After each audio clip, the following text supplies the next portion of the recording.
नमस्कार, मी अरुण आणि आपण पाहत आहात 7 स्टार न्यूज। रयत शिक्षण संस्थेचे new English school Wadia Raibag येथे थोर देणगीदार बाळासाहेब राजाराम पवार, माजी नायब तहसीलदार पुणे यांनी शाळेतील मुलांना शालेय उपयोगी वस्तू, दप्तर, वही अशा वस्तू देणगी स्वरूपात देऊन सामाजिक बांधिलकी जपली आहे। सर्व स्तरातून त्यांचं कौतुक होते। समाजात माणसे कुठेतरी वायफळ पैसे खर्च करत असतात, पण या गावच्या सुपुत्रांनी विद्यार्थी घडले पाहिजेत या उद्देशाने शाळेला लागेल ती मदत करण्याचे आश्वासन दिले।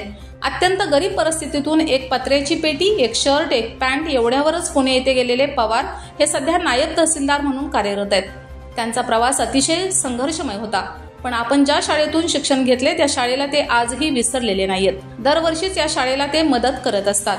तसेच त्यांचे भाऊ किसन खशाबा पवार हे मुंबई येथे PSI पदावर काम करीत आहेत। यांनीही मुलांना बसण्यासाठी बेंचेस उपलब्ध करून देतो असा शब्द दिलाय। याचबरोबर सन्मती मेडिकल पुणेचे स्वप्नील खाबिया यांनी मुलांना पिण्याच्या पाण्याच्या बॉटल्स मदत स्वरूपात दिल्या। बाळासाहेब पवार यांनी तब्बल 350 मुलांना दप्तर, अंदाजे 3 ते 4 लाख रुपये रकमेची भेट स्वरूपात दिली आहे। या सर्वच दानशूर व्यक्तींचं सर्वच ग्रामस्थांनी व शिक्षकांनी कौतुक केलंय। Bureau report 7 star news.